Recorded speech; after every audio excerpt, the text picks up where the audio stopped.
Hey everyone, welcome to Dylan's Kitchen. Today I'll be showing you how to make vegan sweet potato curry. Indian cuisine is one of my favorites, and I'm excited to share this delicious recipe with y'all. Let's get started.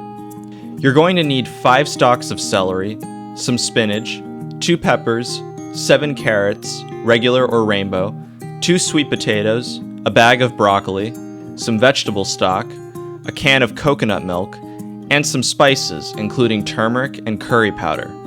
First and most important, we're going to wash our vegetables.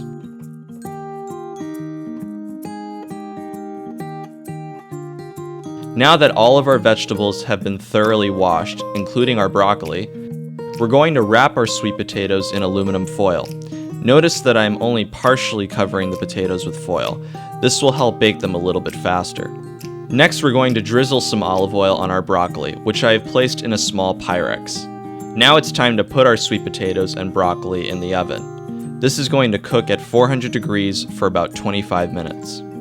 In the meantime, we can begin cutting our vegetables.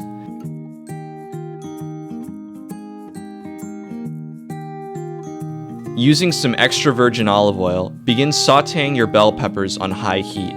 Once they start to brown, go ahead and add the rest of your vegetables and cover for 15 minutes. Our broccoli and sweet potatoes should be about done now. Let your sweet potatoes cool off for a bit, peel, and then start mashing. We're going to use the sweet potato as a starch to thicken our curry. Once you've added your broccoli, it's time to drench our vegetables with a can of coconut milk and some vegetable stock. I usually like to start with 1 cup of stock and work my way up in case the curry needs any more liquid. Go ahead and add your sweet potato mash and then stir it up. Now we're going to season our curry with 2 tablespoons of curry powder, 1 tablespoon of turmeric, a teaspoon of cayenne pepper, and a dash of sea salt. Lastly, we're going to add some fresh spinach.